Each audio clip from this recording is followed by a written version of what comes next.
You're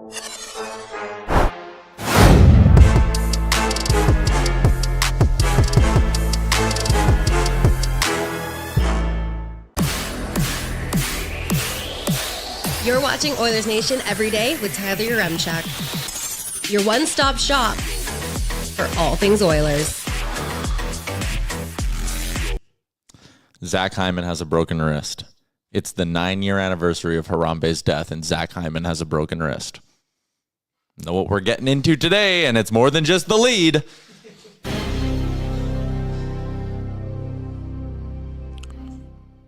This is a bottle of whiskey for the podcast listeners that our friend from Jacksonville got us. So shout out Jason. Straight from the rivers of Jacksonville, I believe. Yep. You know a bottle of booze is fancy when it has the handwritten batch and bottle numbers on it. Let me have a look. You want a swig? Because we're drinking away our sorrows. Zach Hyman's done for the playoffs. Yeah, batch 26, bottle 1,173. Yep. 50% alcohol. Yep, I'll do it. That'll make you forget all about one of your best forwards suffering a horrible wrist injury that will take him out of play for months. Yes.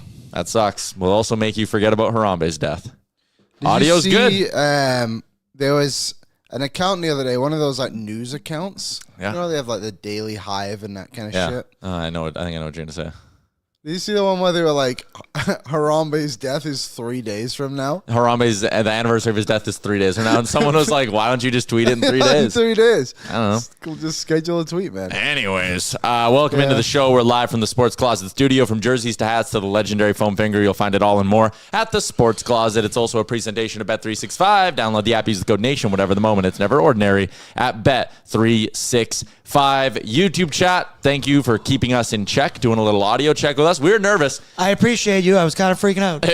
We thought we had audio issues, and then we just kind of said, we did the old fuck it, we'll do it live, and just fired up the stream. I guess I was just tripping.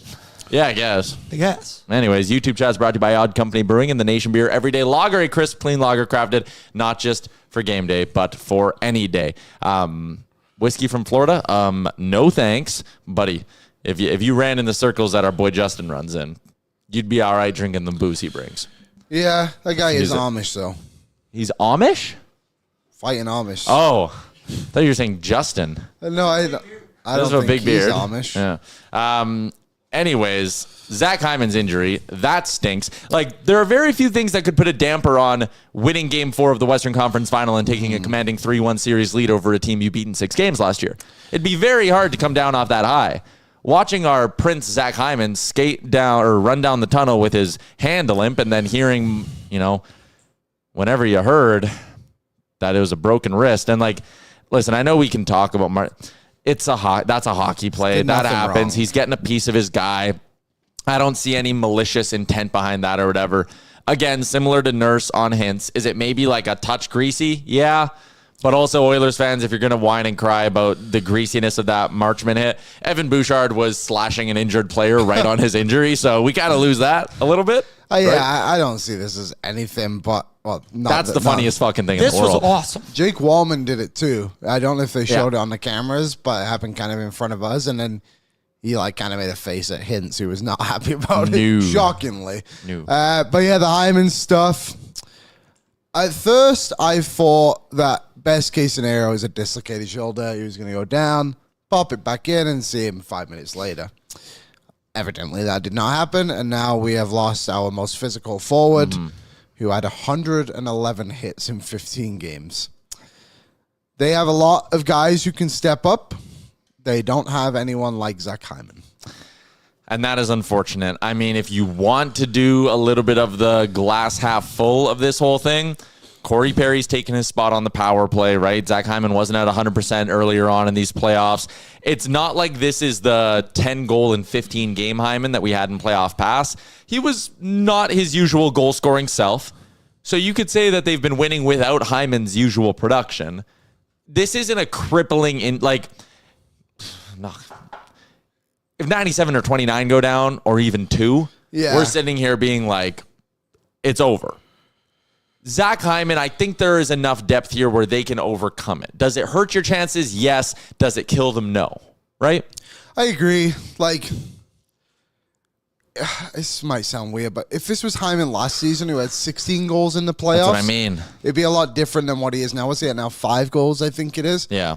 Hitting our thing though, which is good. So he gave us that. Yeah, he gave us that before he left. They have guys that can step up, like I said. Like I wonder what Trent Frederick's gonna do now. Yep. Bob Stauffer put out there, like we kind of saw Evander Kane's minutes elevated yesterday, and he actually played a decent game offensively as well.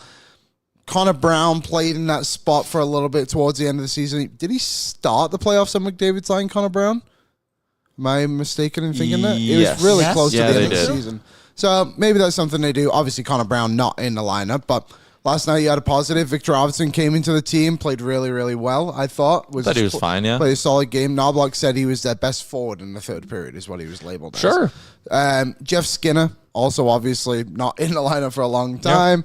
Yep. Gregor wrote a piece at Oilers Nation, which is out right now, which you can read about, saying how it might be a guy like Kasperi Kapanen, too, who maybe elevates himself. Or Noah Philp apparently is on the table. I don't really see that one. We'll save that because we're going to do that for our Short for Giant question. We are also, I believe, going to be joined by the Big Rig later on. I think he can do 1 o'clock. So we're going to give you guys a longer show today. We're going to break down this hockey game, then we're going to have Pat Maroon on to wrap things up. We have what I think is our best What's Trending segment ever. So we got that to get to as well. This is a loaded show. It's a loaded show. I laughed at the first thing you have written in What's Trending. Yeah, I won't use those terms. What did you say? Jesus. Oh yeah. Well, I mean, that is what the motion he was doing. Okay, we'll get to what's trending. But first, let's start with our scoring summary. It's for Charm Diamond Centers. Proudly Canadian-owned and operated with more than 85 locations across the country through Charm and their sister brands. You can get a custom ring built and delivered in less than 4 weeks with the Charm Masterpiece program, and it all comes with their unbeatable pricing policy. Check out their large selection of Canadian lab-grown diamonds and mine diamonds, or find out more information about the Charm Diamond Flexity card, which allows you to get approved for no-interest financing on your purchase in minutes. You can find out more about all that at charmdiamondcenters.com. The scoring summary for the Oilers. Let's just go period by period here. First period, the Edmonton Oilers, they got dominated. The shots in that period were 16-10. Dallas had 34 shot attempts at 5-on-5 alone. They were all over the Oilers, and I know that, maybe on the stats page, none of them came out as like high danger shots, but like Rantanen had a clean look in the middle of the ice, fired it over the net. There was the one wraparound play where Stu had to slide over and kick it out. I think there's actually 2 wraparound plays. They were moving it on Stuart Skinner, and he was stopping everything. A couple of times Dallas missed some opportunities, but it almost goes back to what we talked about after Game 3, Liam, where it's like, if you don't take advantage of your opportunities against this Oilers team, they strike. And that's exactly what happened towards the end of the period as well. And Stu, he's just seeing the game and reading it very well right now. He's so calm. He was so calm last night. And it's fantastic to see playing the puck way more than I've ever seen him play before, which is interesting. He's actually doing a pretty good job of breaking up a lot of plays behind the net, too. I asked Tubi about it last night. I said, hey, we as fans, we don't know how to play goalie. We don't know if they're good or bad at playing the puck. You tell me. Because we might all have Mike Smith PTSD. Is Stu good or bad? And he said Stu is very good at playing the puck. I think he's excellent. His best asset is that he's confident in it, and you need your goalie to be confident when he's going to do it. Yeah, totally. You can't chicken out halfway through it. It's one of those things where, like, if you're going to be a puck-playing goalie, be a puck-playing goalie. Yeah, I like that. Confidence, own it. Anyways, so the Oilers kind of running around a little bit. Definitely were not the best team early on. And then at the 11:23 mark, Leon Draisaitl on the power play. We finally got a timely power play goal. And it comes off the stick of big number 29, the burger flipper, Leon Draisaitl. Corey Perry, does he do a little savvy veteran accidentally on purpose pick play? Yup. Does that get called sometimes? Ask Zach Hyman. Yup. But he got away with it. So, I mean, listen, I know someone was saying like, oh, Perry's not even looking at him. Corey Perry knew exactly what he was doing there. Ryan Nugent-Hopkins makes a great pass. The angle here on Draisaitl picking that spot, exceptional. This is just all around a great goal, and it comes at just such a big time because if Dallas would have struck first, that game has a totally different feel, and Dallas's confidence is at a totally different level. Yeah, this is a fantastic goal, to say the least. I'm not really sure how this one sneaks in, to be honest. But, again, Ryan Nugent-Hopkins just making the right play to the right guy in the right moment. Somehow figures that passing it to the guy next to the boards is a better play than taking a shot from the middle of the ice, and somehow it worked out. And it was a great pass, and that finish, like we haven't seen that enough from Leon Draisaitl this postseason. And power play goal that didn't really feel like a power play goal, if you know what I mean. Like, it's obviously not set up. It's on the rush, in transition, sorry. So, great goal. They needed it so bad. Drive from his office, as Ryan S. says in the chat. Amanda says, I felt spoiled getting a Leon office power play goal. It's 1-0 Oilers. They go to the second period, and like, listen, tale of two hockey games in a sense. Dallas had 16 shots, 34 shot attempts at 5-on-5 in the first period. I said that. For the rest of the game, they only had 13 shots on net. And in the third period, or in the final two periods last night, as my laptop freezes, their shot attempts at 5-on-5, again, dropped from 34 to 19. Dallas threw their absolute best. They threw the kitchen sink, to use that old cliche, at the Oilers in the first period. And I can't imagine, I talked about this morning with Frank, I can't imagine what it would have been like in that Dallas room where after game 3, you dominate the Oilers in the second period. McDavid scores late. You go into the room and you're looking at each other going, we're still down 2 goals? And then last night, you play as well as you do in the first. You go into the room and it's like, wow, how the hell are we down 1-0 in this hockey game? Like that's the best period of hockey we played in 2 weeks, and we're down? It's because they can't score goals because they don't have the players to do it. Like, we talked about, obviously, the chances they had in the first period, but again, like, if the Oilers have that many chances in a period, they are scoring 2 goals at a minimum. And it's just a difference between the two teams. And I think you said it already, but it's just like being opportunistic and picking your spots to do it. And Dallas is not doing that right now, and they haven't done it much this series, to be honest. Like, even outside of the third period of the first game, like, they've basically scored 1 goal a period on average. Like, that's terrible. That is really bad, and I'm happy to see it. The officiating early on in this game was a flaming hot pile of shit. The John Klingberg hold on Matt Duchene, absolutely not a penalty. Did not hold him. Did not hold him at all. Duchene skates into him. Was it Sagan, whoever it was? Like, he didn't even react to the hold because he got a shot away. Like, he's able to turn on Klingberg. It was terrible. It was awful. And then they miss Rupe Hintz using his hand to win a faceoff. Yep. It happened right in front of us. We were sitting in the same section. Yeah. Shout out to Sobeys and Safeway for the tickets. Happened right in front of us. Rupe Hintz covers the puck. That's an auto penalty. Yes. They decide not to call it. Draisaitl, I think, was the centerman. He was pissed. They missed a hook on, I think it was Wallman. Yeah, the defenseman coming around, whoever it was. Then they eventually, for a makeup call, called Jamie Benn on a trip. Which was like, it was a trip, but it was like borderline trip as well. Yeah, for sure. So they have that makeup call, and then the Oilers burn them, and they miss the Perry call. So then to make up for that, they call Vasily Podkolzin on a god-awful roughing penalty. It was just unnecessary. Like, that's but like, there's 2 seconds left in the period. Even them up. Like, just don't call it, because clearly it's the end of the period. Let him do it. Arvidsson got tangled up, and you can see he got pushed down, so his line mate was just defending him. They didn't do anything. It was just a scrum. Yeah. That really sucked. Then the Podkolzin penalty sucks. And then they call Corey Perry on interference against Rantanen, very clearly just making up for the missed Corey Perry interference call earlier. Yeah. So they were in their makeup call cycle. And then because the Perry call was soft and Dallas scored on it, they called Marchman on interference against Henrique. And then the Oilers scored. So then they called Janmark on tripping against it. And it was just like, the refs couldn't get out of their own way. They were awful. I'm just glad they called that Marchman one. In the sense of, like, you just called it. Like, you can't not call this one. Like, that's the only decision they made right. That's what I mean, right? Where it's like standard then. Yeah, at least they followed that eventually. And it was 1-2. I think it was when the Oilers were on the kill coming into the second. Maybe it was just after. When I think it was Perry who was basically just like having to drag the guy with his stick because he was just holding it. Yeah. And it's like, how are you also, Perry got hammered from behind in the neutral zone, nowhere near the puck. Yeah, and Granlund. And almost went down the tunnel. Like he went straight to the bench. So did Granlund. Which I thought was very... I'd skate to the bench, too, if I was Granlund. So, the officiating stunk. All right. Dallas ties up the game. Jason Robertson on the power play. Dallas is up to now 2 goals in the last 2 games. This is just one where the Oilers got a little bit too passive, I felt like. Whoever that is, I think it's Kulak, just hanging out a little bit too low. Probably just needs to get a bit more aggressive on the shooter. The Oilers penalty kill, we've talked about this. Better when it's aggressive. They weren't aggressive in this moment. Yeah, and I mean... Jason Robertson, not done well in these playoffs. I actually thought he was terrible yesterday. Yeah. He's still a guy who has 30-plus goal seasons in this league. You can't give that guy that much time and space to pick a corner. Like, not much you can really do on that. With his teammates screening him, yeah. Totally. He can't see that puck. No. And that's the thing. Like, I actually wrote about it yesterday, Oilers Nation. The Oilers penalty kill, yes, like you said, he's best when he's being aggressive, but also, too, when they're just not blocking shots from Stuart Skinner. Yeah. Like, they block a lot of shots, and obviously that's important, but like, you need to recognize when the time is to let Skinner see the puck. I feel like this could have maybe been one of them. It was just overall bad. Jason Robertson's a good player. He has no aura. I think Negative aura. He's negative aura. No swag. Jason Robertson, you have no swag. I would agree. His brother has more swag. Nick Robertson has more swag, but like Actually, I think Nick Robinson no has swag. more playoff goals than Jason. Reese, can you find that out for me, please? that. There's no way that's true.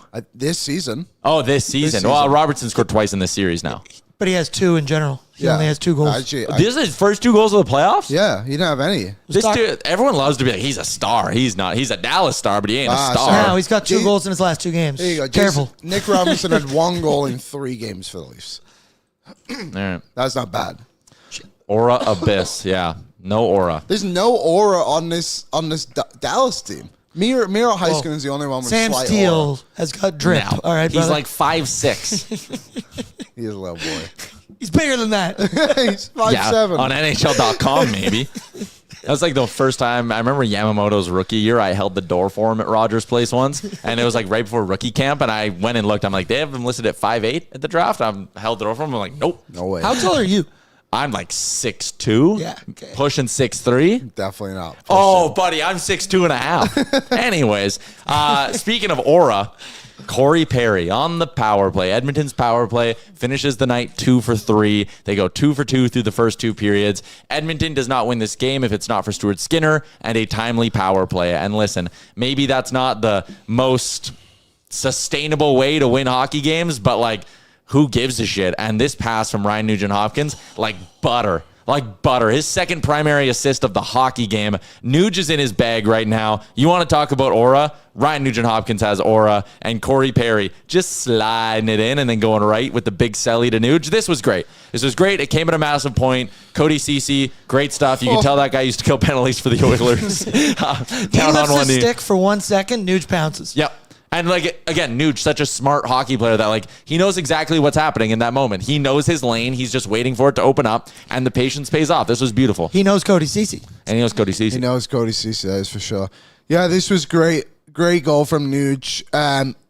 I can't imagine how the crowd reacted to a goal like this. People must have been leaping out of I would have seats. jumped out of my seat if I was sitting in the 4th row of that section right by Ryan I would Nugent-Hopkins. imagine you almost touched the roof. If I had to imagine what it would look like, that's what I would think it would look like. Is just you. Oh, wait a minute. Let me get. What is? What could this be? Look, I'm on the left side of your screen. Ready?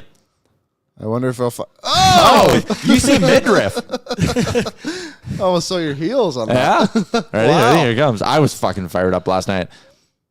Also, I did Vert, baby, Vert. shout out to Colin Baker. He bought me a beer in the first intermission. Nice. Then walking back to my seat, I was given a Jaeger bomb. So I was Damn. You front row. You know what I had yesterday, actually, at the game? Was a hot dog. You ever had a hot dog at Rogers? Oh, a grease missile? No. Grease missile. That's what you call them? Hello, grease missile. I love I that. got a worse name for them, but I won't say it during my our Tom Diamond scoring summary. But they're great. They were good enough. I didn't even have to put ketchup on it. Just a dry hot dog. my God. A lot of flavor.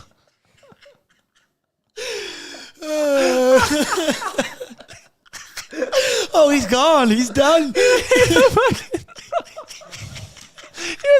Hot dog. Why would you put anything on? You had one? They're unbelievable. Next time you go, someone put in there. Oh, God. Lola, they're delicious. They are delicious. You don't need anything on it. I've seen the hot dogs. Try one. Okay. I wouldn't lie to you. A man of Dad's fine, got tears all a over his man of face. fine cuisine. Oh, fuck. They're great. Okay. That's what are you eating? Next time we go to a game, I'll buy you one. A plain. I'm not eating it plain. I trust. Just have a. That doesn't. No, they, but you can it's just not like they can fucking season the hot dog. dude, they're good. You could just have one, like a bite. and then you can put whatever you want on it. Okay. I think that's fair. Sure. It's great. No mustard, no ketchup, no mayonnaise. That's so funny. Serial killer stuff. Yeah, I don't like that. When you have one, you'll know. So let's get back on. Let's give Charm Diamond Centers what they paid for, which is definitely not whatever the hell we just did. It's a scoring summary. Yes, of course. The Oilers are up 2-1 going into the third. Yeah. They had some real shaky moments, a lot of shaky moments in the first, a couple in the second, and you're sitting there thinking, at least in my head, I'm like, the next goal is winning this hockey game. I was like, I don't think 2's enough. I think they're going to need a third. I felt like Dallas was probably going to find a way to eventually get one at 5-on-5 here. And what did the Oilers do in the third period? Shut that shit down. Clamp like a bear trap. Armadilloed. Isn't that what Louis said yesterday? Yeah, Louis was telling us to armadillo, which was interesting that he knew armadillos even have a soft spot. But in the third period, Dallas they had 14 shot attempts at 5-on-5. Only 4 of them actually got to the net. They had 4 shots on goal at 5-on-5 in the third period. That's crazy. And I mean, obviously Edmonton didn't give them a power play, but like that surgical structured play by the Oilers, quit doing that. The podcast listeners are going to be so confused. Bring it back to double twos. Ooh. You almost showed 5. The way the Oilers came out and just like that was a damn near perfect period of hockey. And it wasn't, I don't think armadillo is a good way to describe it because they didn't really sit back. No, they pushed the mail. Yeah. They really did. And I think that's when the Oilers are playing defense at their best is they sit there and sometimes they just absorb it and do the chip and everything. But when they're just able to create a bit of offense on their own, and I don't think they have a ton of great scoring chances, I would say, in the third period, the Oilers themselves. But the most important thing was they didn't give Dallas anything to work with. I can't believe you ate a plain hot dog. I'm telling you, when you go to your next game 1 of the Cup Final. Yep. Hell yeah, brother. We'll buy them. I'll buy you one. So the Oilers, again, just hold on perfectly. 3.5 minutes left. Our friend Dan Tenser, friend of the show, he tweeted, he's like, it's whatever, pucker up time, or, well, God, I shouldn't butcher his words. He said it's white knuckle time. And that's really how, like, in the arena, wherever you're watching, if you're at Greta, 3.5 minutes left, offensive zone face-off. The Oilers are 38% in the dot so far. Yeah, they were terrible. And you're sitting there being like, shit. Dallas is going to snap this back. And I turned to Amber. I said, and actually, my friend Andrew was sitting behind me. Okay. New friend, met him at the game. He was wearing a pink Oilers hat for Pink Pony Club. Great guy. I turned to him and I was like, we just need one bounce.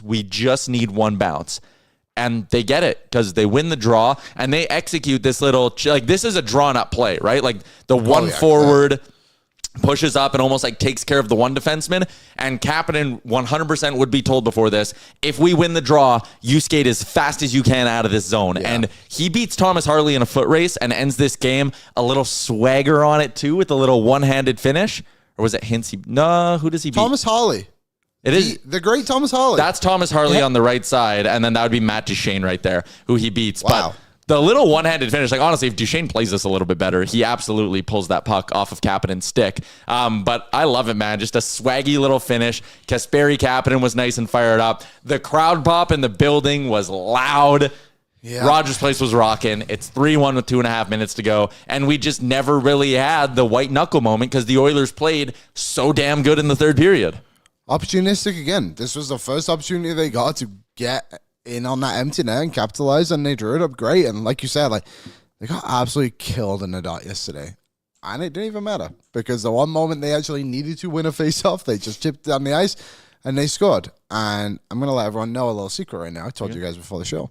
Kasperi and I locked eyes before the game. Yeah, probably because he looked into the crowd and was like, who the fuck is that guy that looks like me? My twin. Yeah, my twin.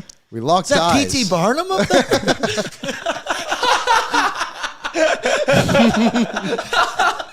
That's such a good pull. And I said to my friend, I went with my friend Matt, and I said, we're on fire. Kasperi Kapanen's getting a goal tonight.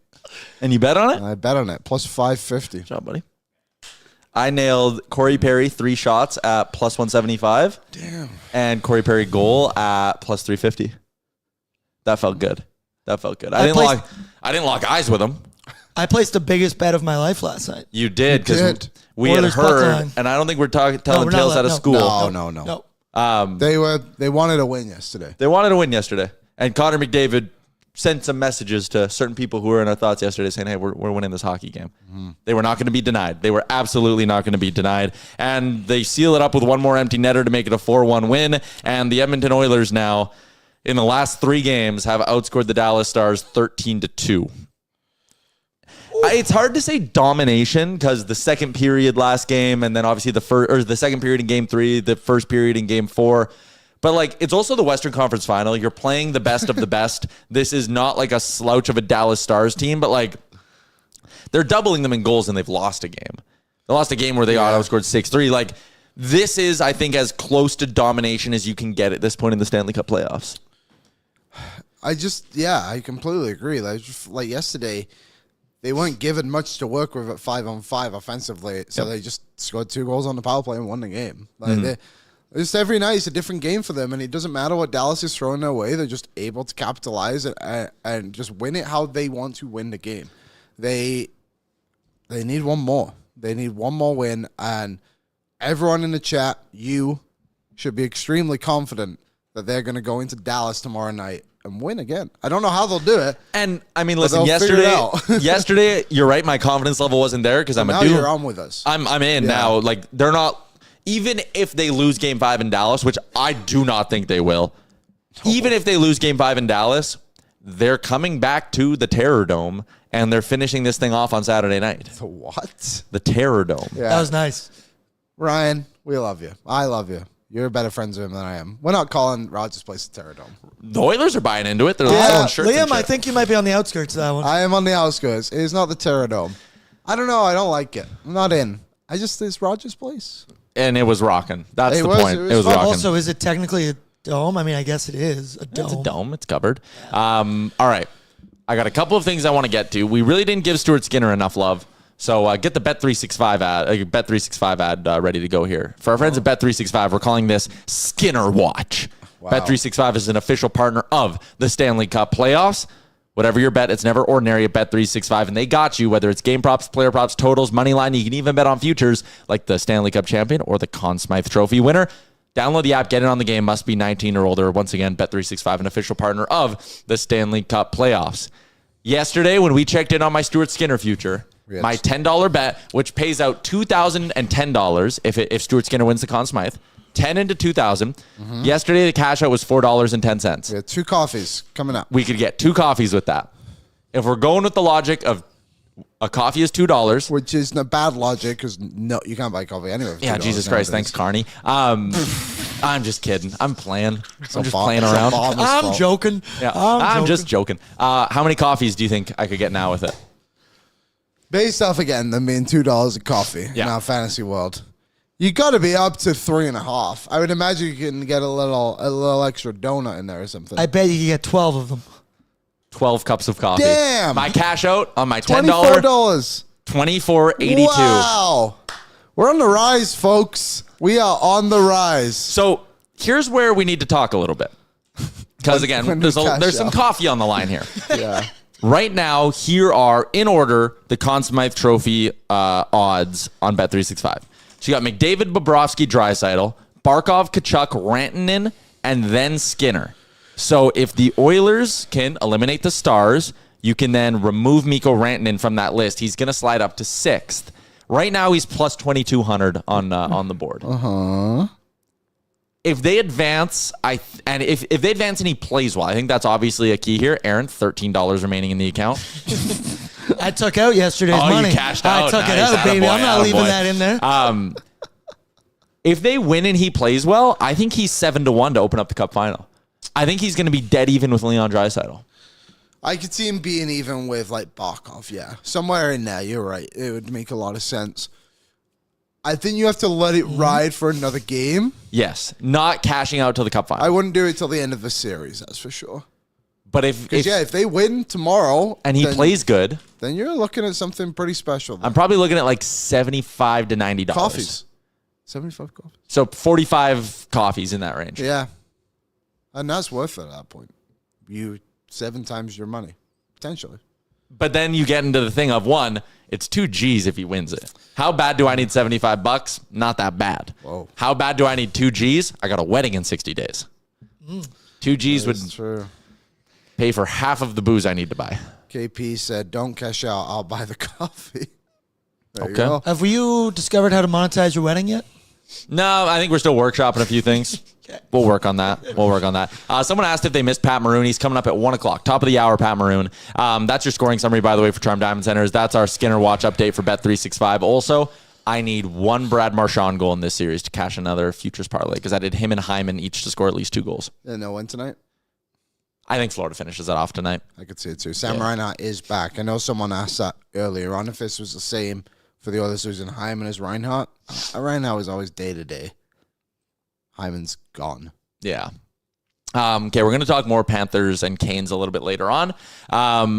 Let's dig back into this Hyman discussion because I do see a lot of people in the chat talking about it. But first, I want to get Chris Knobloch's quote on this one. Let's do sounds in the room for Litco Law. Litco Law plays for Team U. They're Alberta-rooted, Edmonton proud, and when it comes to fighting for everyday folks, they don't back down ever. When insurance companies play dirty, they drop the gloves. Louis loved it yesterday. If you've been injured and you want to fight for your right to fair compensation, or you've been denied your long-term disability benefits, contact Litco Law. Stop by their office right here in town. They're Edmonton proud, or visit them online at litcolaw.com. Lawyers you'll love, they do exist at litcolaw.com.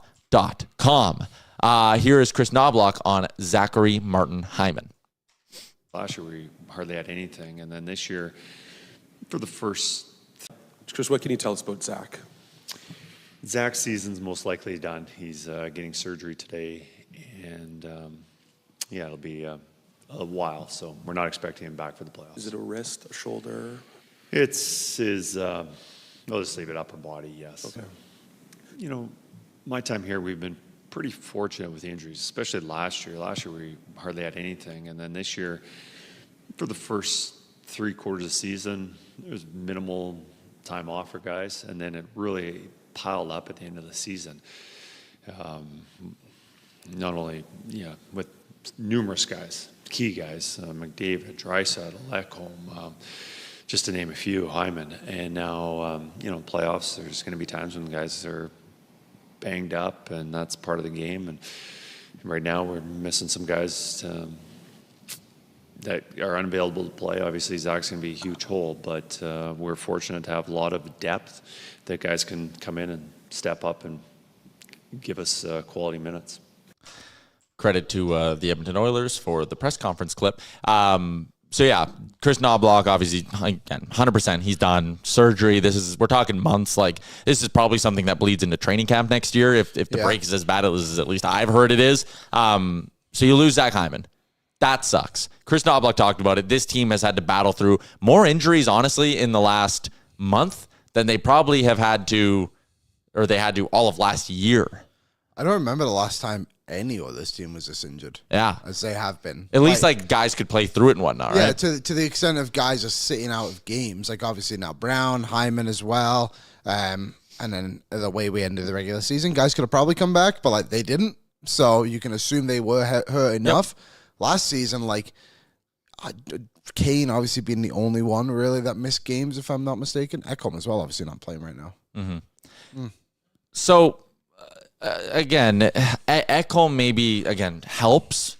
I'm still very nervous about what you're getting out of Matthias Ekholm if he plays. I don't think you're getting back a 100% Matthias Ekholm. I would love for to be proved wrong on that. You guys are all throwing names in there of who's got to step up. Before we talk about maybe what you would do in terms of adding someone to the lineup, I think we can both agree, if Ekholm's available, they're just going 11-7 tomorrow, right? I think so. I think they would. And it makes sense because obviously the conversation of how Wildstedt's just played Klingberg as well. You just give Ekholm that space. Yep. But who needs to step up? Because whoever you add into the lineup isn't giving you Zachary Martin Hyman level of play.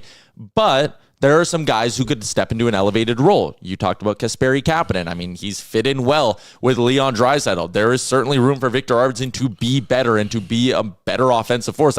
That's a guy who was signed to be a top 6 winger. Yes. Evander Kane, okay. That has Stetch. That has Stetcher as a right winger, basically implying the 11-7 thing. A lot of people saying Trent Frederick too, and that's a guy I'm going to kind of look at. Gregor told me today Frederick is apparently more comfortable playing right wing. Yeah.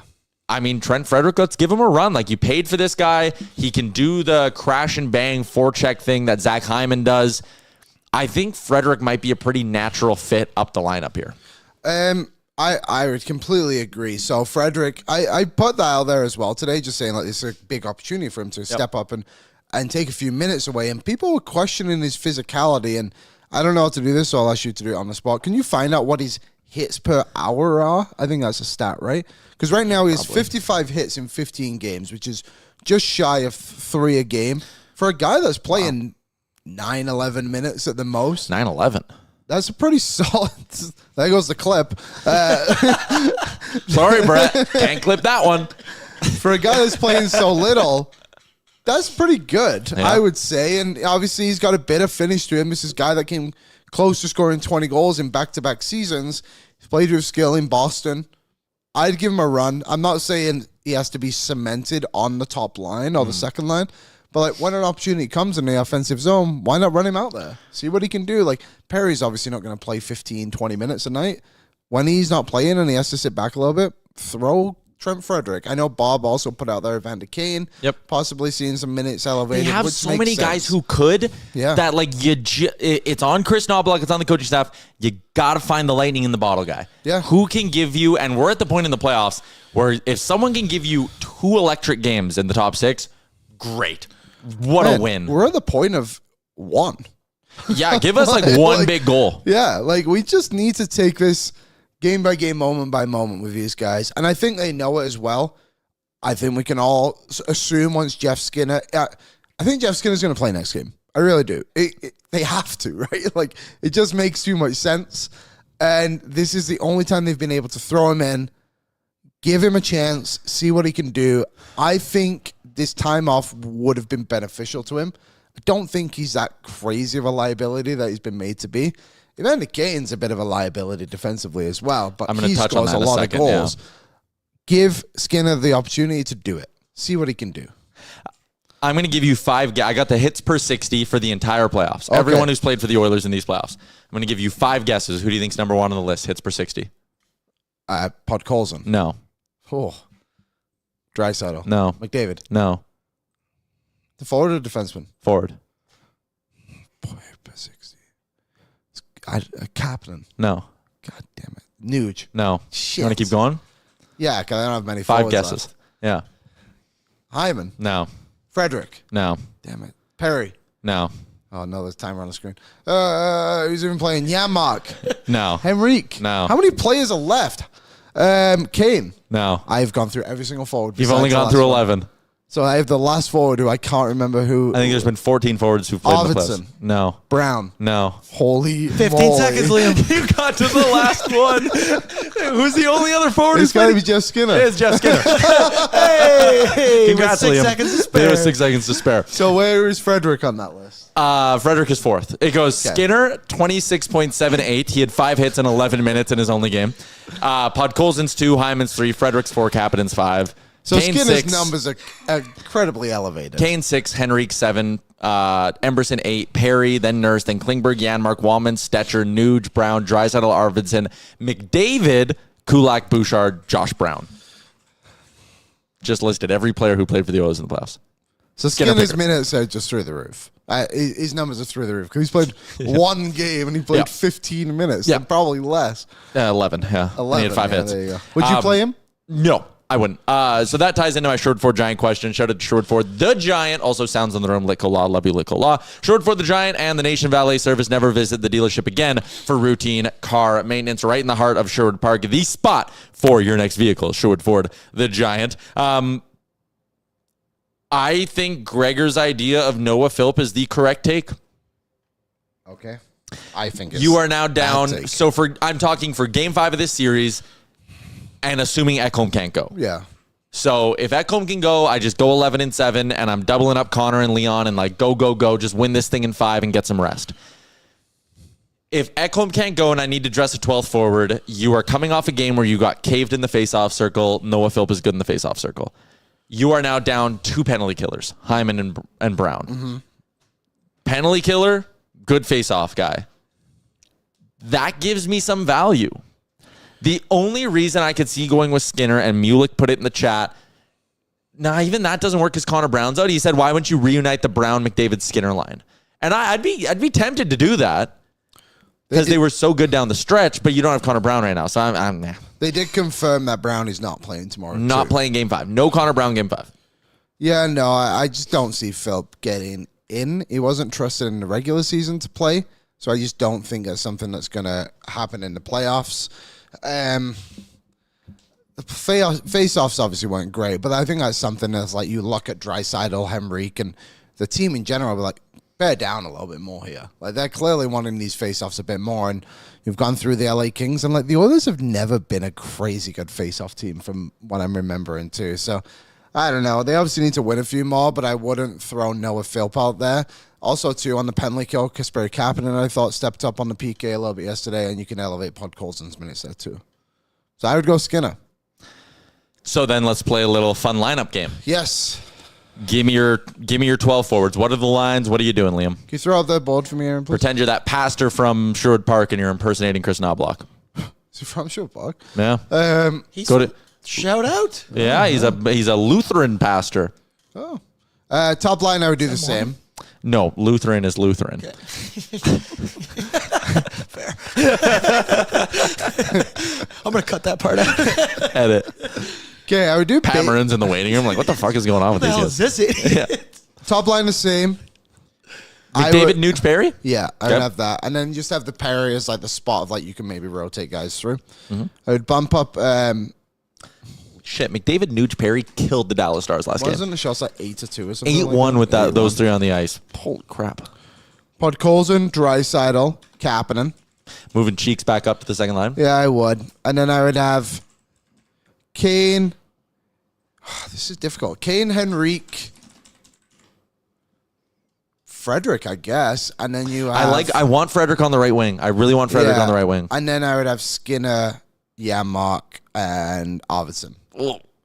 Skinner, Janmark, Arvidsson. Yeah, that's what I said. Yeah, run with that, and then they're going to rotate stuff around anyway. Like, maybe at some point you can say to Podkolzin, like, you're going to go down and play with that fourth line of Janmark and Arvidsson, and then you bump up Skinner and Kapanen to Draisaitl's wings. For example, you move Nuge around, something like that. I think you need to have Jeff Skinner in an offensive role and play to his strengths for the game. Don't build a game plan around him by any means, but like put him in positions to succeed and play him. He can score. He's a one-shot guy. They played Henrique almost 5 minutes with Leon Draisaitl last game. And he didn't have that many minutes. No. I think he only finished like 13. That's interesting. They played Draisaitl, Kane, and Perry together for a decent amount. Didn't work. They played Kane with Draisaitl and Frederick. Didn't work. They got shot attempts for 4-1 for Dallas. Frederick and McDavid played together a little bit last game. So Frederick's minutes, these are his most common line mates. They played him with Evander Kane when shot attempts were 8-3 for Dallas in 4.5 minutes. Okay, so Frederick and Kane, I think the boots are an issue with that line a little bit. Frederick, Kane, yeah. So I have no interest in a Kane-Frederick duo. McDavid-Frederick, 4 minutes, 19 seconds. Shots were 2-2. Attempts were 4-2 for Edmonton. Okay. Frederick Draisaitl, 6-3, 258. Now, granted, I think a big portion of that was obviously, a big portion of that was Kane on the ice as well. So I'm not totally willing to give up on the idea of a Frederick Draisaitl duo. I think you need speed on the other side. So I would McDavid, Perry, Nuge, you almost can't argue against it. That line was too good to break them up. Yes. So you have a top line. McDavid, Nuge, Perry. I would be very tempted to put Draisaitl with Frederick and Podkolzin. It's a dog line. It's a dog line. I was on Morning Cup of Hockey today. They asked me to break down what physically Podkolzin does so well, and I just said, I can't. He's just a dog. He just beats everyone up for the puck. He's just a dog. There was a moment yesterday, and Draisaitl was gassed, and that line was on the ice for a while, and the puck went down the other end, and Podkolzin just chased it down and checked the guy. Yep. And he was gassed, but you would have no idea. And it allowed everyone else to change. Yeah, exactly. Sacrifice speed. Yeah. He's such a... I love him. He's an incredible player. He signed for $1 million next year. If he had hands, he'd score 45 goals. Yeah. 100%. But he doesn't. But he doesn't. But he does not. Stumps. So I go Draisaitl, Podkolzin, and Frederick. And then I'll walk down your path with you and go Jeff Skinner's in the lineup. Skinner, Arvidsson, Rico gives me an offensive line that's not a totally deficient defensively. You know, like I can trust that line to not get caved. I would think so. And then you're left with, I mean, again, third line, fourth line, they're probably going to play the same minutes. Yeah. You're left with Evander Kane, Matthias Janmark, and Kasperi Kapanen. I actually don't hate that. No, me neither. I would. The only change I would make from what you said, which made more sense than mine, was who is your third line right winger? Sorry, was that? I had Arvidsson with Henrique and Skinner. I might just flip Kapanen and Arvidsson. That would be like my only. And then you have Arvidsson, Kane, Janmark. It's not terrible. No, I think that line would work pretty hard. And that's the thing. Like we're trying to go through this exercise of where guys go. 5 minutes into the game, it's all changing. Yeah, probably. These are warm-up lines. Yeah, but we got to do an hour-long show. No, I know, but the people are like, you're putting him on the fourth line. It's like, well, no. And like, if guys are rolling, you play them. Offensive zone draw, they might throw out Skinner with McDavid and whoever the other winger is. Like, there'll be spots like they'll figure it out. I don't see 11-7 tomorrow. I don't know. Like it's a very interesting decision they have to make. I would love for Ekholm to get a game in before the Cup Final if the plan is he's returning for the Cup Final. Mm-hmm. Again, is he fully ready to roll? Like we don't have the answers to that. Like again, we did this whole song and dance before the series. Like, is Ekholm at 60% worth playing? Is Ekholm at 70, 80? Is he at 90%? If he's 90%, you're playing him. Is Ekholm at 80% worth messing with the way this blue line's working right now? I mean, it's Matthias Ekholm. Like, I don't know. He was their best defenseman last year, or best defender last year. Yeah. I think he's worth it. Just on the note about me saying that defenseman thing, Evan Bouchard had a shift last night in the first period where he led the rush up the ice, got a shot, Ottinger stopped it. They turned around and it was going to be a 2-on-1, and Bouchard just floats. It's almost like watching a bee. He's just like... And he's back, boom, breaks up the play. I remember that one too. And I turned to Amber, I was like, what a defenseman. He's a unicorn, man. He's so special. I said to my buddy too, I was like, he's the guy who shot that puck and made it go the other way, and he got back. And he not just got back to help. He broke it up. He broke up the 2-on-1. Crazy. Yeah, it was incredible. Is it windy or are those the street sweepers? That's the street sweepers.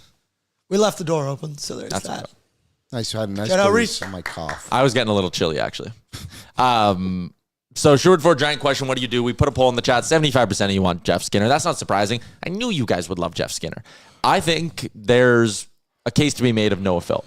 And you play Philp on the fourth line with Janmark and Arvidsson, and you got, that trio, I think, played together. No, they had, I think it was Philp with Perry. Never mind. And Kajula. And the Drake. If I can put the Drake in. He must be around the team. He's got to be a black ace. Savoy, I think, is a black ace too. Yeah, Colin D'Elia. Mm-hmm. Needed him. Yep. Someone said Matt Savoy. I'm playing Jeff Skinner before I say play Matt Savoy, unfortunately. I love Matt Savoy. I would love the story, but you're playing the guy who's actually played a playoff game. And also, too, there becomes a moment where you have to respect Jeff Skinner. A little bit, yeah. And I think throwing Savoy in would just kill Skinner in the confidence. Mm-hmm. And also, too, like, Savoy is probably not ready for this moment, which makes me a little hesitant on Philp, but I understand, like, the penalty kill and the face-off. It does make a lot of sense. Savoy isn't bringing that. Nope. He's bringing the offense that you don't He did kill well in Baco. Yeah. But, again, different game at the NHL. Ham sandwiches in and says, you guys are forgetting about Derek Ryan. Nope, we're not. No, all good. Yep, I'm fine there. Lance says Derek Ryan's further up the depth chart than Noah Philp. Nope. I don't think they're on. Derek Ryan can't play at 5-on-5. I don't think either of them are on. I think Phil might play, man. I feel like Derek Ryan would be higher up on Nobby's list. Maybe. I think so. Know. Max Jones, all to the max. He was the third option, 9%. Max Jones is in this poll? Yeah, I threw him in. Maximum Jones. Oh, people were talking about Max Jones? No. I would hope not. I mean, listen, you and I were... We bought in hard. I thought Max Jones was going to be Pat Maroon 2.0. I was happy with what Pat Maroon would have played with Max Jones. Maybe. I thought Trent Frederick was the throw-in in that trade. There was a brief moment in time. There was a moment. It was one game. Yeah, it was one game. Anyway, the point being, we were both very big oil to the max guys. Yeah, no, they're not. Not happening, unfortunately. 2024-25 Boston Bruins... Anaheim Ducks? No, they were never teammates. No. Unless it was, 16-17 San Diego Gulls wouldn't have even been. Both London Knights, though. Very similar career paths. Yeah. Do you know this? Like a lot of overlap. Like London Knights, San Diego Gulls, check.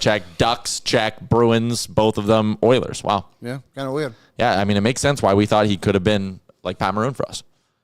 Just purely from that being our level of analysis and what we're capable of. Just looking at their hockey DBs. All right. Is he here yet? Do we have a guest? No. I wanted to do what's trending today because there was a lot. Yeah, it was a busy night. Let's do what's trending for Douglas Mattress.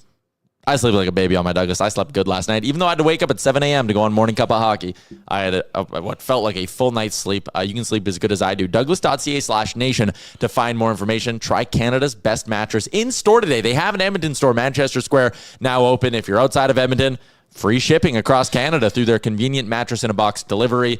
And it all comes at great value, starting at just $599. Okay, there was a lot going on. Let's go pregame. Jay found a place to watch the game. He did. Jack Mac on Twitter? I believe so. Who is a producer of TNT Sports, which is very funny that this happened. But look at him and his girlfriend and Jay and Jared. That is an incredible thing to do. IKEA coffee table. I think Jay's back tomorrow. Their beers are in plastic cups. That's what people do in England. What? Yeah, you have plastic cups for your homes. You don't have glasses? No, you do, but like plastic cups aren't like an unusual thing to have. Are they normally see-through or solo Yeah, cups? like it's kind of like a glass, but they're just plastic. And you reuse them?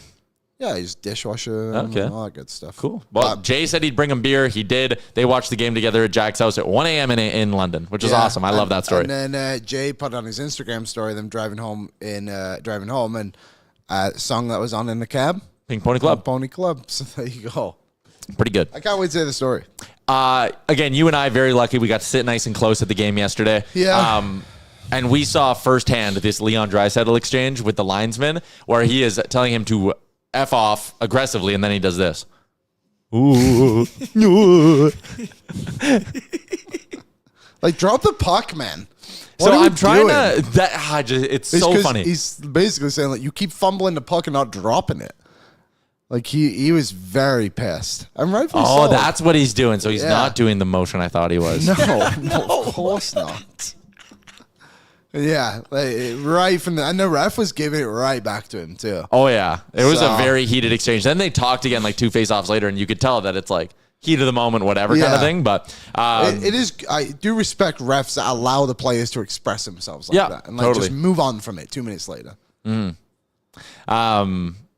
yeah, that was very funny.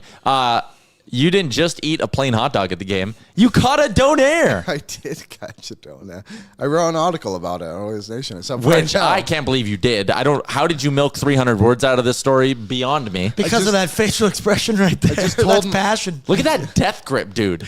Man. No wonder you said there was not enough meat on it. You squeezed half it out. You got to fight for that stuff. So I'll run you through the story. So obviously they do the big thing of like donair cannon. Blah, blah, blah. And that's what Kasperi Kapanen saw before he scored. And I was looking around, and all of a sudden, Hunt is walking down the stairs with an armful of donairs. So I stood up.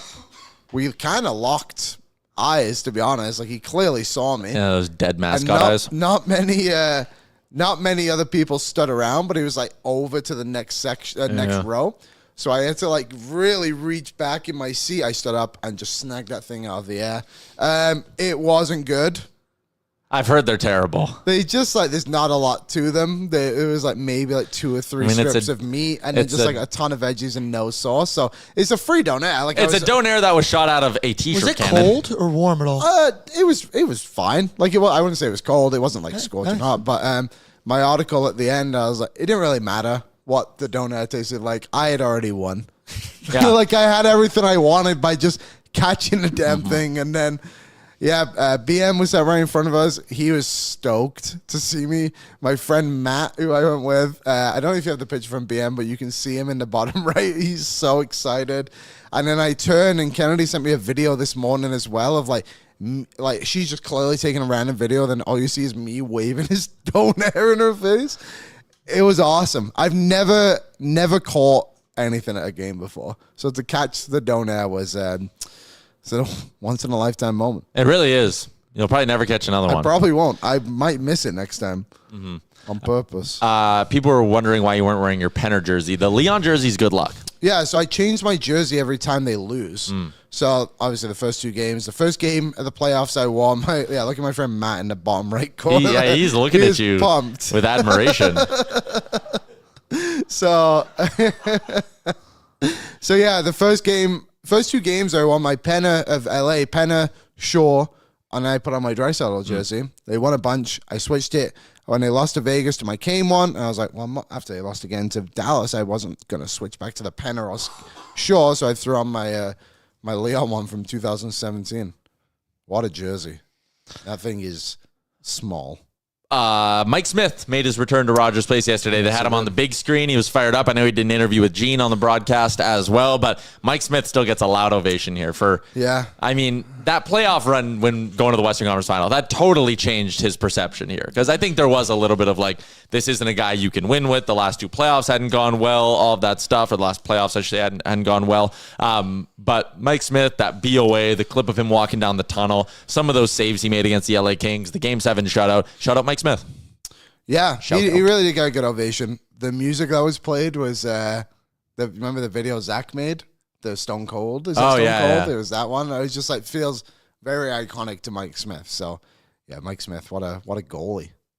And he was pumped, like you said, to kind of stand up. I saw Craig McTavish at the game yesterday, and Fernando Pisani, and you saw... I dapped up Laddie Schmid. There you go. And we had a great talk after the first period. I was like, Laddie, the Stars are killing them. And Laddie's son was there, Laddie Jr. Yeah.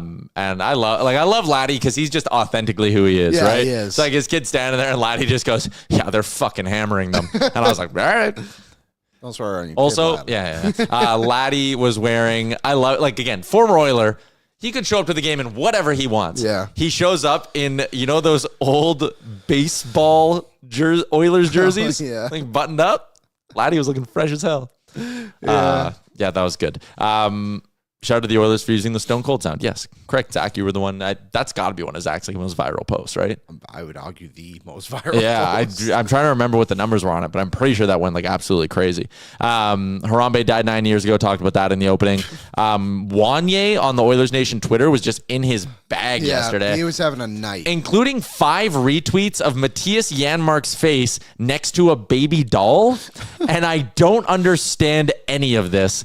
But the Oilers are in the playoffs and weird shit's going down on Twitter, and I'm fine with it. Ultimately, I give this my blessing, but I will say it's weird.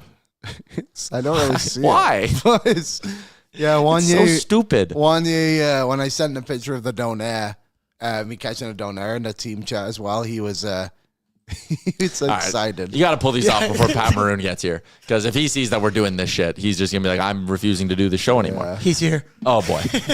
This is not, you know what? He handles Johnny Lazarus every week on Morning Cup of Hockey. He'll be fine with our level of weirdness. Let's go to the Star Mechanical guest line. It's Edmonton's #1 plumbing and heating company. You can find out more about them online at starmechanical.ca, whether it's residential, commercial, 24/7 emergency service. They do it all, and they do it well. If you have an issue at your house, it's playoff time. You don't have time to be fixing it. Rely on our friends at Star Mechanical. You can trust them. This next guest, very excited to welcome to the show. 848 NHL games, 160 in the playoffs, 3-time Stanley Cup champion. But most importantly of all, a fan favorite in Edmonton. Pat Maroon joins us on the show. Pat, how's it doing? How's it going? Good. How are you guys?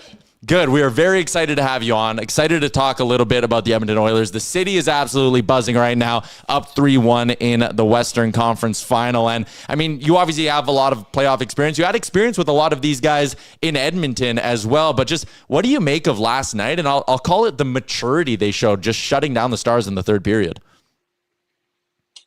Yeah, I mean, they're obviously they're playing really good hockey. And I think the one thing I've noticed defensively, they're playing defensively sound. They're getting, guys that are up right now that probably you guys didn't expect to step up or stepping up. And I think you need that in the playoffs, and you need, players playing at the right time. And it seems like they're rolling right now, all 4 lines, and they're playing smart hockey too. They're not playing chaotic like some of us know they can play chaotic a little bit. They can't. All of us will probably say, Edmonton's got to defend in the playoffs for them to go on a deep run. And I think that's the biggest key that I found so far with Edmonton. I think with all 4 four lines moving. Their D-core playing great, but they're pretty sound defensively. They're playing stingy hockey, and it's been fun to watch, actually. We've seen the last couple of games from a Dallas perspective. The Oilers have scored goals right before the intermission, or in moments where Dallas has dominated the period. And then you have to go into the dressing room. Like, what's that like for a team to, I guess, have the energy sucked out of them a little bit? Of like, okay, we're in this game, then all of a sudden they score. Like, what happens in the dressing room in those moments? Are you speaking on Dallas? Or are you like Dallas. I mean, like last night, they dominate the first period. Yeah. Draisaitl scores one on the power play. Like, what's that? Is it a room that's dejected when it's like, holy shit, we just played so good and we're somehow down 1-0 in this game?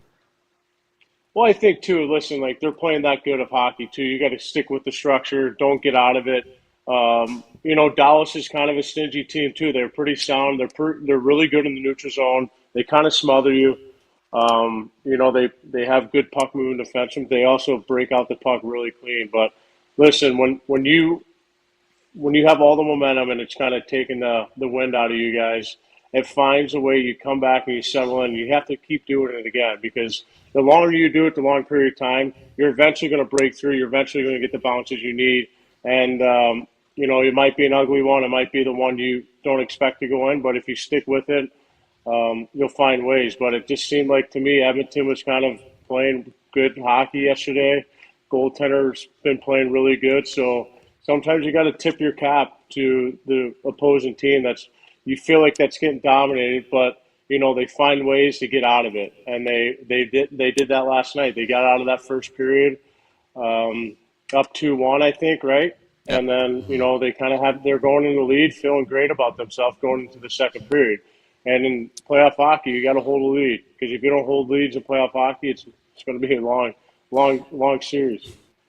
One of the guys I'm so excited to talk to you about is Corey Perry, because your experience with him is fascinating. Like, obviously, you would have been teammates with him in Anaheim. Then you were on the other side of that playoff series in 2017 as an Oiler, and Oilers fans hated Corey Perry and the holding the pad thing on Talbot.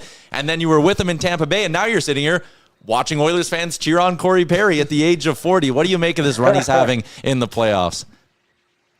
I got to give credit to Corey. I think he's handled himself really well. He takes care of himself. He loves the game of hockey. That guy can play till he's 50. So it wouldn't shock me if he's the Jaromir Jagr of these coming years of just keep playing. But I think just the way he presents himself, and there's a lot of guys like that in NHL that can do that, and he can't. And for me, he finds his role, and he does it the best of his abilities. I think people don't realize how sneaky and how skilled he is, how good his hands are, and he can move up and down your lineup. But I just think for me, it's just how he prepares himself every single night and how he loves just playing the game of hockey. And I know that Edmonton Oilers locker room loves him. I know that for a fact, and he's been a great veteran presence for them. And I think he's been really great for that, first off, that locker room. And you need a guy like that that's won. He has a pedigree. He's been to the finals. He's had heartbreaks. And, you need a guy like that has a voice and that, guys can lean on. But his play is showing right now, man. He's the best net front guy I've ever seen in my entire life besides Joe Pavelski. So it's been fun to watch. And I think it's offensive things that a lot of people are probably shocked of. I love it. Pat Maroon, a little family time as well. Obviously, a lot of Oilers fans, one of their favorite memories of you,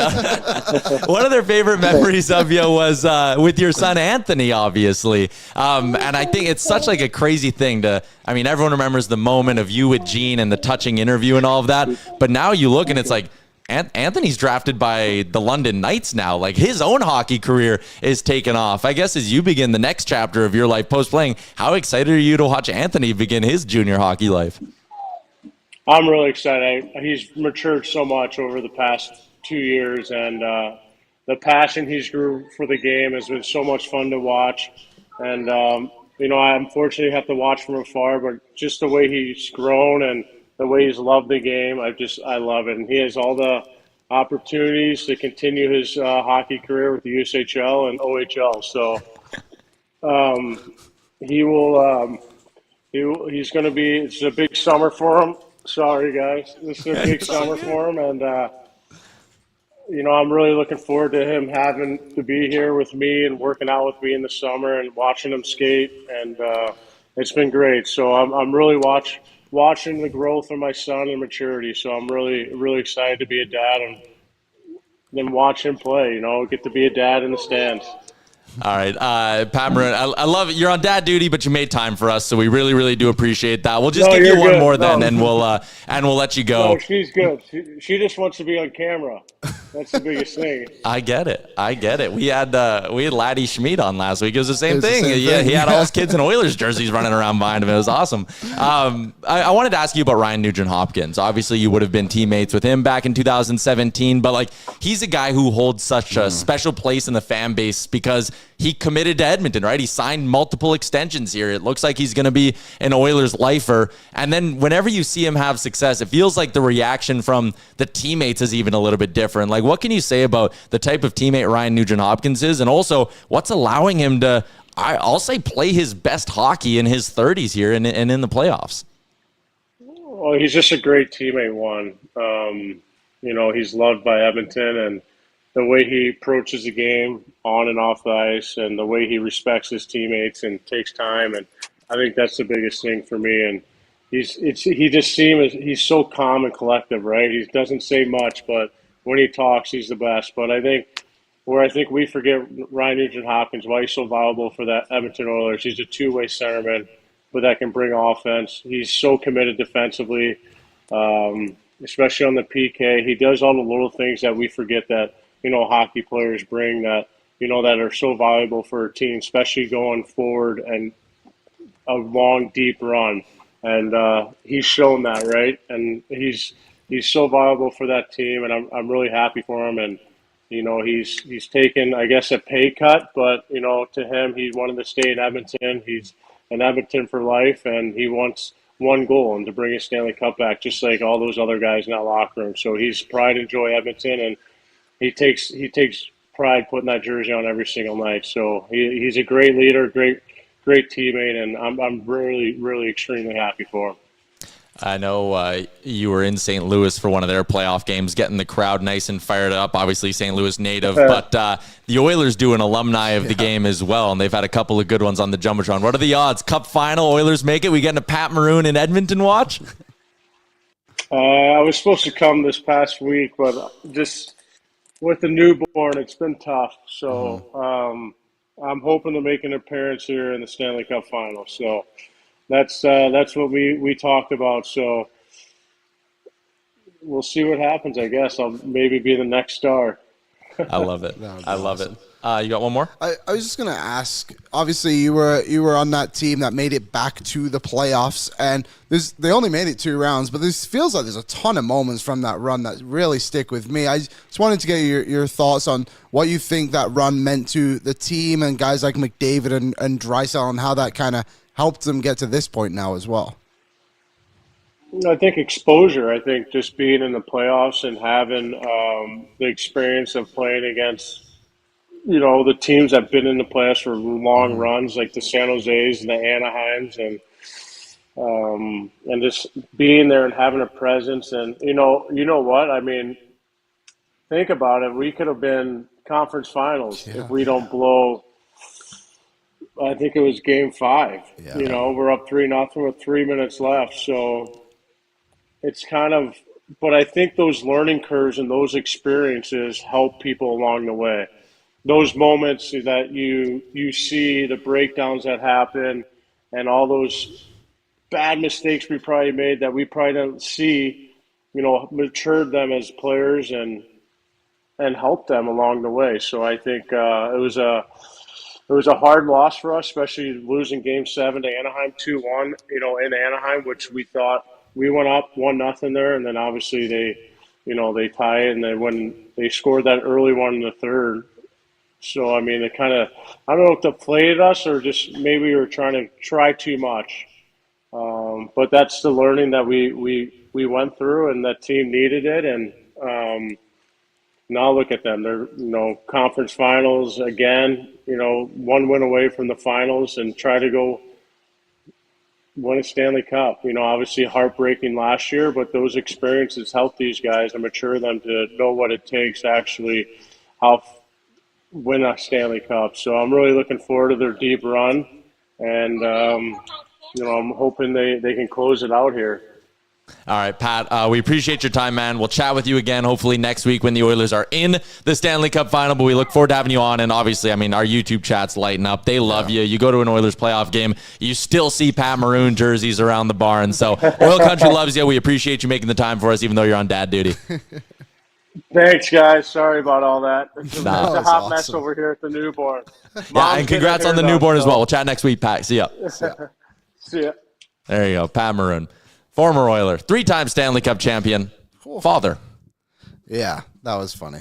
We've had a big uptick in guests' children appearing on the show, which, Hey, well, the merrier. yeah, This is a family show. it's a Can't pay 'em. family show. Can't pay him. Despite everything we did in the first 45 minutes, this is a family show.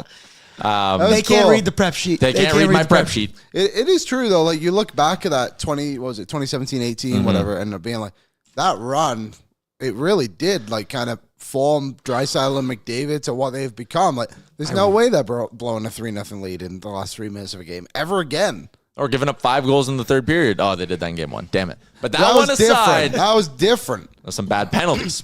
That was bad penalty. It shows, too, like, it's almost like flipped in a way of what those two teams are, the Anaheim Ducks to the Oilers now. Like, that's what the Oilers are, right? They fight back to win those games now. I really wanted to ask him about McDavid a little bit, but again, back. Yeah, we'll have him back on. We're going to have him on every week. So, he looked very busy. I said one question, then we did 2 more questions. I'm like, we're pushing it if I do a third final question. Pat Maroon is also brought to you by Tourism Jasper this summer. Find your happy place in Jasper, from hiking trails, paddling wild waters, or sharing laughs by the fire. Happiness finds you here. Jasper is open, vibrant, and ready to welcome you back for more unforgettable memories. Your best summer memories aren't behind you. They're waiting for you this summer in Jasper. Plan your trip at jasper.travel. All right. We got a couple more things to get to before we wrap up the show. Actually, just the one, and it's the menu for our friends at Ninja Crispy. The menu brought to you by the Ninja Crispy 4-in-1 portable glass air fryer. Meet the Ninja Crispy portable cooking system. The power of a full-sized air fryer in the palm of your hand. It's an all-in-one system that includes 4-quart, 6-cup Tupperware glass containers and 2 storage lids. The Ninja Crispy is thermal shock resistant and can go from frozen to crispy in minutes. With the Crispy Power Pod, you get the power of a full-sized air fryer in the palm of your hands. Cook a personal-sized meal in 7 minutes in the 6-cup container. Max Crisp, bake, air fry, re-crisp. Do it all with the Ninja Crispy, and visit their website with the link in the description. And stay tuned. We are launching, I think, next week, the contest to win a Ninja Crispy portable glass air fryer. Panthers, Canes, Game 5. They were missing 3 players, somewhat key. AJ Greer's the 4th liner, but Mikkel and Reinhart, really, really big pieces. They were out in Game 4. They're all playing Game 5, Liam. Is that going to be enough? For them, yes. Yes, it will be enough. It is on the road, I guess. It depends what Carolina comes out to play. Like, if the guys who need to play those minutes are actually allowed to play those minutes, then they could go out and win. But it just seems like they are relying on guys who can't get it done for them. Yeah. I think that'll be it. Again, like, you sit there, look at a 3-0 win, you're like, oh, it's Carolina. Do they got a little momentum here? They scored 2 empty netters. They had 1 5-on-5 goal. They didn't create a lot of dangerous chances. I think Game 4 was just a little tip of the cap from the Panthers. Maybe they took their eye off the ball a little bit. Gentlemen sweep it. The Panthers are winning this hockey game tonight. I'm very confident of that. I think so, too. I think both these series are ending in 5 games, and we get the Stanley Cup Final starting next week in Edmonton. That'd be cool. I would agree. That'd be pretty sweet. Shout out to our friends at Ninja Crispy as well. Why don't we have one at the office? We should get one at the office because we do a lot of reheat and leftovers in here. It'd be a great addition to I the never team. thought about us getting the Ninja Yeah, I know. Crispy. Why are we giving it away? Let's rig the draw. Congratulations, Reese. You win. Oh, you got to keep it here or else we're going to keep withholding your paychecks. Amber Uremcha? Amber Uremcha. She hasn't changed her name yet because we aren't married yet. All right, one more ad for the people. Our playoff coverage, of course, brought to you by Boston Pizza. I mean, come on. 5 more wins. Can you feel it? Can you manifest it when you close your eyes at night? Do you dream of the parade? This year, we bring it home with Boston Pizza. If we plan it, we will win it. They are using the power of manifestation to end the 32-year drought, and there's only one team left who can do it. It's us. Shout out to Boston Pizza. Tonight, I'm going for wings. Wing Wednesday. On a Wednesday. Patio beer, wings. Yeah. What more could you ask for? It's a beautiful day. Is it nice today. out outside right now? We have the curtains closed. Oh, it's beautiful. Yes, it's awesome. It's hot I as can see it. Just a glimpse. Yep. Cup year, says Lance. Hell yeah. Leftover commentary from your earlier shows, Tyler. It's 26 degrees outside. Woo-wee. I think they stretch it out a little bit. Some people think the Canes are going to win. Wow. Canes will force game 7. I mean, Game 7. Florida's blown a 3-0 lead Yeah, before. we've seen that a few times. I don't see it. Todd, I don't understand your question. Cheesecake Wednesday, why not? Christopher Palmer. I'm Todd, really hoping. Todd said he's from Germany, by the way. Greetings from Germany. Shout out to Welcome Todd. to the show, Todd. I am really hoping that I'm really hoping the Oilers don't play on Saturday. I want this thing done tomorrow night so bad. I want to be at Greta. I want to be partying. I want to be celebrating another Western Conference final. Last year was cool. They won it on home ice. I enjoyed that. This year, I don't. That Western Just Conference win, that means nothing to me. Just get me to the Cup final. Just win. And touch it this time. Touch the trophy. Ooh, really? Yeah, every time the Oilers, I believe, every time they touched it when they won with Gretzky, they won. I don't. We'll talk about that'll be our giant question for tomorrow. Okay, if they win. Might be getting a little ahead of ourselves. No, we're not. Fuck it, they're up 3-1. Come on. Come on. They finished the job against Vegas. They finished the job against LA. Tomorrow, I think Jay might be back tomorrow. I think he is. I think he comes back today. As long as he doesn't bring back any sort of illness from Europe. What are you guys dealing with over there? The bubonic plague? Is that still a thing, or did you fix it? Yeah, we've moved on from the bubonic plague. The Black Death. The Black Plague. Was that insensitive? I'm sorry. All right. That's okay. Do you want me to... Someone quote tweeted my donair thing. Okay. And being like, I can't believe this guy is celebrating ethnic food that isn't from his own country or our country. Aren't donairs from... Buddy, I'm not even from here, idiot. Like, come on. Yeah. Also, we're really going to put the magnifying glass out for catching a fucking donair. Yeah. Like, what are we doing here? So I blocked him. Attaboy. What a dickhead. You're an athlete for the catch. That's My, all I got. Like, what a weird thing to say. I liked one of the replies that I, again, could not tell if this person has like a bit that they do on Twitter or if this is just who they are. Also, your reply to Bagged Milk saying Evander Kane's not on the Oilers bench and he's back and you said he needed a wee. That killed me. Yeah, this guy. I'm not going to read his name. Harry. Okay. You posted the Cotta Donaire picture, and he replies, love the podcast, and honestly, you deserve it. I know. I thought that was interesting. I was like, thank you, Harry. You and I are the only two people to like the tweet. Doing numbers. Okay. Popping off. How dare you catch free food shot out of a cannon that didn't originate ethnically from your ancestors? Actually, Like, I'm on this. If we did that. When you say it that way. Like, what would we eat here? You know what I mean? Like, no disrespect. I don't mean this in a disrespectful way. Of course, like, I couldn't care less. I love all foods, and I love everyone. Except fish. No, as an Englishman, I have to love fish. Like, what would I eat? Plain Maple hot dogs? syrup? Plain hot dogs? I grow my own food, damn it. Like, I'm a veggie farmer. Yeah. Also, God, people Canada's are a weird. beautiful melting pot of cultures. Yeah. Like, it truly is a multicultural country, and that's what makes it so great. Yeah, like a Boston pizza. Pizza, Italian. The pierogi pizza, Ukrainian. Italian, Royal Hawaiian. The Boston Brood. English American. The Boston Brood. American. Cheesecake. New York cheesecake. Look at all these cultures. Really need these Americans, don't we? Yeah. Boston Brood, New York cheesecake. Are we just bored, or do you want to wrap up the show? Like, No, why are we still going? We can wrap. I just wanted to call out this weirdo. Yeah. No, it's good. Yeah, I don't know. Enjoy whatever food you want. Who gives a fuck? Yeah. What a weird thing to say. Someone asked what your favorite donair is. Tyler doesn't like donair. I like it. Tyler doesn't eat them regularly. I don't eat them regularly either, only when it's like 3 o'clock in the morning. I've never purchased a donair. Every donair I eat has been bought for me. I've liked it, and then I go, well, that's good until next time someone buys me a donair. I only like them at 2 to 3 a.m. Yeah. It's too messy. Yeah, they are messy as all heck. This one yesterday, to the Oilers' credit, was not messy. We got to There's figure out no a way to sauce. get a donair sponsor on After Dark. That'd Because be that cool. just makes sense. Yeah, that lines just up. works. That tracks. All right. Good show, everybody. Shout out Pat Maroon for giving us some time. Yeah, I didn't know his son was drafted. That's cool. Yeah, his son is drafted by the London Knights. Yeah. Next week, we'll have Pat Maroon back on again. Yeah. I think we're like, Doobie, Mayor. We have a ton of Demers. We could get a ton of guests the rest of the week if I remember to text people. Any news on the secret guest? Last time it took him 4 days to reply to me. I'm just assuming this one takes me 4 days too. Yeah, that's fair. I'm He's a hitting him busy back man. quick. But Yeah. busy guy. That's all right. If anyone knows how we can get a hold of Mike Smith, let me know. That's a dream guest of mine. I could. Greta, Casey. I know. Chili ones. Yeah. Yeah, tell him we'll plug whatever he wants us to plug. All right, guys, that's a wrap on today's edition of the show. Hope you all have a great Wednesday. Go get wings at Boston Pizza. What are you doing tonight? I'm going to get wings and I'm going to play ball. Got a ball game. My parents came back from England, so I'm going to go hang out with them. Nice. Shout out to them. There we go, boys. That's a wrap. Aaron, enjoy your night off. Everyone in the YouTube, have a good Wednesday. We're back tomorrow. Sherwood 4 Giant game day. Oilers have a chance to go to the Cup Final. Oil up.